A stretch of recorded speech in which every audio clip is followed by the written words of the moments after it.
Hello friends, स्वागत है आप सभी का विनर्स एकेडमी के ऑफिशियल यूट्यूब चैनल पर। आज आप देख रहे हैं 4 सितंबर 2020 का करंट अफेयर। ये करंट अफेयर आपको bank, SSC, railway, NTPC, railway group D और आईबीपीएस पीओ मेंस जैसे एग्जाम के लिए भी बहुत ही इंपॉर्टेंट रहेंगे। हम आपको करंट अफेयर डेली बेसिस पे आपको प्रोवाइड कराते रहेंगे। आप ये करंट अफेयर अपनी कॉपी में भी नोट डाउन कर सकते हैं। तो चलिए स्टार्ट करते हैं आज के हमारे ये सवाल। हमारा पहला सवाल है, किस अंतरराष्ट्रीय हवाई अड्डे ने CII जेबीसी नेशनल एनर्जी से लीडर का पुरस्कार जीता है? इस सवाल के जो ऑप्शन है वो है दिल्ली, मुंबई, हैदराबाद या लखनऊ। इस सवाल का जो सही जवाब है वो है हैदराबाद। हैदराबाद अंतर्राष्ट्रीय हवाई अड्डे को भारतीय उद्योग परिसंघ, Godrej green business centre, national energy leader और उत्कृष्ट कुशल ऊर्जा इकाई अवार्ड से सम्मानित किया गया है। CII जेबीसी द्वारा आयोजित ऊर्जा प्रबंधन में उत्कृष्टता के लिए यह 21वां राष्ट्रीय पुरस्कार था। हैदराबाद अंतर्राष्ट्रीय हवाई अड्डे को यह पुरस्कार ऊर्जा दक्षता शिखर सम्मेलन के 19वें संस्करण ऊर्जा दक्षता पर आभासी सम्मेलन और प्रदर्शनी के दौरान दिया गया है। पुरस्कार के बारे में यदि बात करें तो भारतीय उद्योग परिसंघ के पुरस्कार का उद्देश्य उद्योगों में ऊर्जा प्रबंधन में उत्कृष्टता को स्वीकार करना, पहचानना और उत्कृष्ट ऊर्जा कुशल कंपनियों द्वारा सूचना के आदान प्रदान को आसान बनाना है। तो देखते हैं अब हमारा अगला सवाल। हमारा अगला सवाल है, केंद्रीय कैबिनेट ने बैठक में किस योजना को मंजूरी दी है जिसमें जम्मू कश्मीर के लिए राजभाषा बिल लाने की मंजूरी है? आयुष्मान भारत योजना, जिज्ञासा योजना, कर्मयोगी योजना या आत्मनिर्भर भारत योजना। इस सवाल का जो सही जवाब है वो है कर्मयोगी योजना। केंद्रीय कैबिनेट ने बैठक में कर्मयोगी योजना को मंजूरी दे दी है जिसमें जम्मू कश्मीर के लिए राजभाषा बिल लाने की मंजूरी है।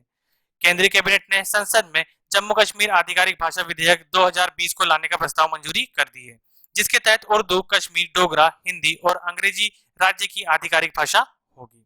हमारा अगला सवाल है, AGR भुगतान करने के लिए सुप्रीम कोर्ट ने एयरटेल, वोडाफोन और आइडिया को कितने वर्ष का समय दिया है? 5 वर्ष, 10 वर्ष, 15 वर्ष या 20 वर्ष। इस सवाल का जो सही जवाब है वो है 10 वर्ष। AGR भुगतान करने के लिए सुप्रीम कोर्ट ने एयरटेल, वोडाफोन और आइडिया को 10 वर्ष का समय दिया है। अभी टेलीकॉम कंपनियों पर कुल 1.47 लाख करोड़ रुपए बकाया है। कोर्ट ने कहा टेलीकॉम कंपनियों को 31 मार्च 2021 तक AGR बकाया के 10% चुकाना होगा। देखते हैं हमारा अगला सवाल।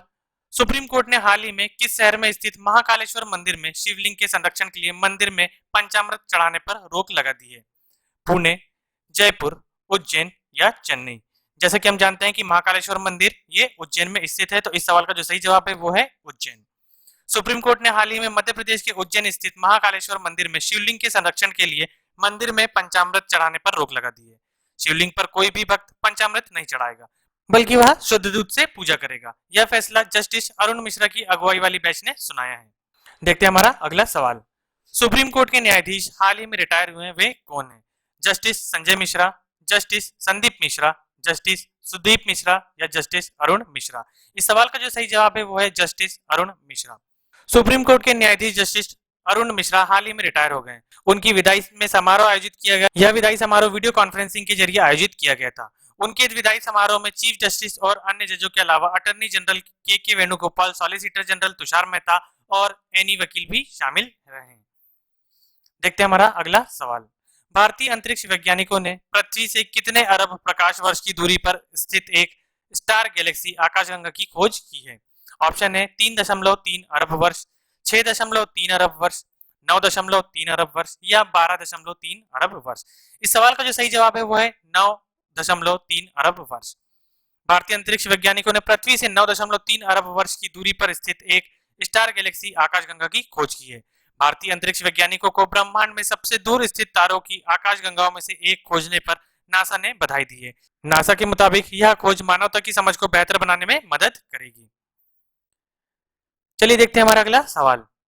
भारत के युवा पुरुष एकल खिलाड़ी सुमित नागल ने अपने करियर में कौन सी बार किस ग्रैंड स्लैम के दूसरे दौर में जगह बनाई है? पहली बार, दूसरी बार, तीसरी बार या चौथी बार। इस सवाल का जो सही जवाब है वो है पहली बार। भारत के युवा पुरुष एकल खिलाड़ी सुमित नागल ने अपने करियर में पहली बार किसी ग्रैंड स्लैम के दूसरे दौर पर अपनी जगह बनाई है। उन्होंने पहले दौर में यूएस ओपन के पहले दौर में अमेरिका के ब्रैडली क्लेन को 6-1, 6-3, 3-6 और 6-1 से हराया है। 7 वर्ष में पहली बार किसी भारतीय पुरुष एकल खिलाड़ी ने यूएस ओपन में कोई मैच जीता है।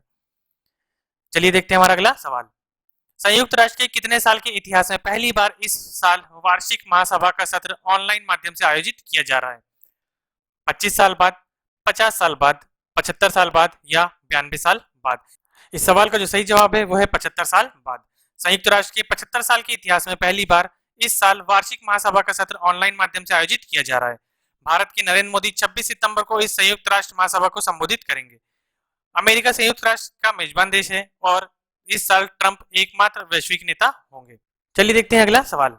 सेरेना विलियम्स ने टूर्नामेंट में रिकॉर्ड कौन सी जीत दर्ज की है जिसके साथ वे सबसे ज्यादा मैच जीतने वाली खिलाड़ी भी बन गई है? ऑप्शन है 50वीं जीत, 95वीं जीत, 102वीं जीत या 120वीं जीत। इस सवाल का जो सही जवाब है वो है 102वीं जीत। US open championship Serena Williams ने टूर्नामेंट में रिकॉर्ड 102वीं जीत दर्ज की। इसके साथ वो मेंस और वुमेन्स दोनों कैटेगरी में सबसे ज्यादा मैच जीतने वाली खिलाड़ी बन गई है। उन्होंने क्रिस एवर्ट का हाल ही में रिकॉर्ड तोड़ा है। सेरेना विलियम्स ने अमेरिका की क्रिस्टी एन को सीधे सेटों में 7-5 और 6-3 से हराया है। चलिए देखते हैं हमारा अगला सवाल। कैबिनेट ने उच्च गुणवत्तापूर्ण वस्त्रों के क्षेत्र में सहयोग के लिए भारत और किस देश के बीच हुए सहमति पत्र को मंजूरी दे दी है? ऑप्शंस है ऑस्ट्रेलिया, अफ्रीका, जापान या इराक। इस सवाल का जो सही जवाब है वो है जापान। केंद्रीय मंत्रिमंडल ने हाल ही में उच्च गुणवत्तापूर्ण वस्त्रों के क्षेत्र में सहयोग के लिए भारत के लिए वस्त्र समिति और जापान के मेसर्स निसेनकेन क्वालिटी इवोल्यूशन सेंटर के बीच हुए सहमति पत्र को मंजूरी दे दी है। इन वस्त्र और परिधान उत्पादनों में तकनीकी वस्त्र के साथ साथ ऐसा कोई अन्य उत्पाद भी शामिल हो सकेगा। चलिए देखते हैं हमारा अगला सवाल। भारत और किस देश के बीच हुए भू विज्ञान और खनिज संसाधनों के क्षेत्र में सहयोग के लिए समझौता ज्ञापन को केंद्रीय मंत्रिमंडल ने मंजूरी दे दी है? ईरान, फिनलैंड, जापान या ऑस्ट्रेलिया। इस सवाल का जो सही जवाब है वो है फिनलैंड। भारत के खान मंत्रालय के भूवैज्ञानिक सर्वेक्षण विभाग और फिनलैंड के भूवैज्ञानिक सर्वेक्षण विभाग के बीच हुए भूविज्ञान और खनिज संसाधनों के क्षेत्र में सहयोग के लिए समझौता ज्ञापन को केंद्रीय मंत्रिमंडल ने मंजूरी दे दी है। इस समझौता ज्ञापन का उद्देश्य खनिज संसाधनों के क्षेत्रों में अन्वेषण और खनन को बढ़ावा देना है। चलिए देखते हैं अगला सवाल। वह व्यक्ति कौन है जिसे 6 महीने के विस्तार के साथ केंद्रीय प्रत्यक्ष बोर्ड सीबीडीटी के अध्यक्ष के रूप में चुना गया है? सीबीडीटी का जो फुल फॉर्म होता है central board of direct tax. इसके ऑप्शन से एम अजीत कुमार, रजनीश कुमार, प्रमोद चंद्र मोदी, राहुल चौधरी और संजय दत्त। इस सवाल का जो सही जवाब है वो है प्रमोद चंद्र मोदी। मंत्रिमंडल की नियुक्ति समिति और गवर्नमेंट ऑफ इंडिया ने 1 सितंबर से प्रभावी 6 महीने के लिए प्रमोद चंद्र मोदी को केंद्रीय प्रत्यक्ष बोर्ड सीबीडीटी के अध्यक्ष के रूप में फिर से नियुक्त कर दिया है।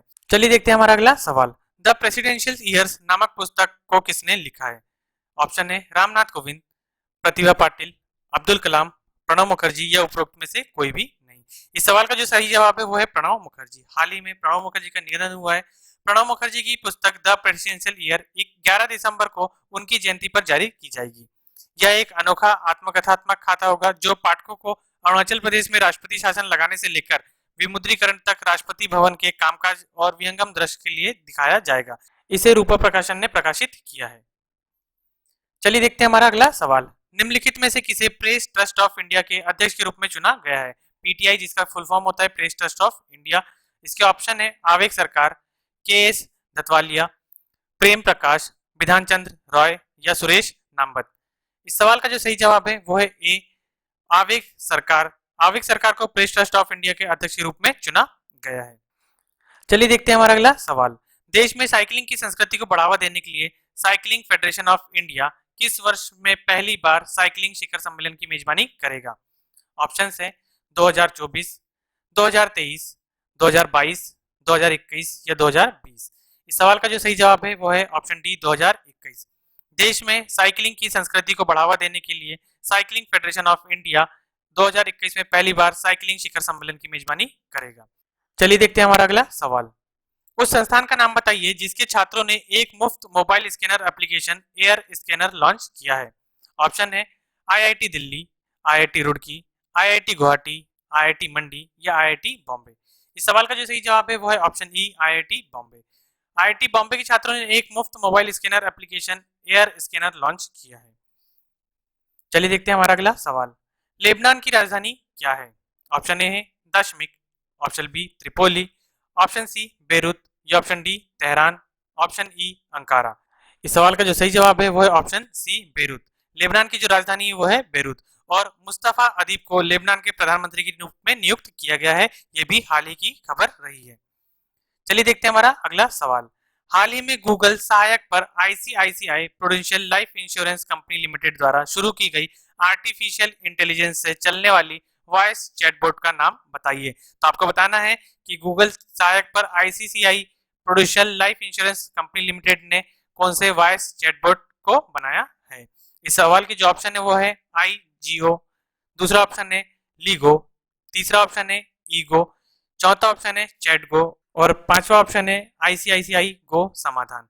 इस सवाल का जो सही जवाब है वो है लीगो।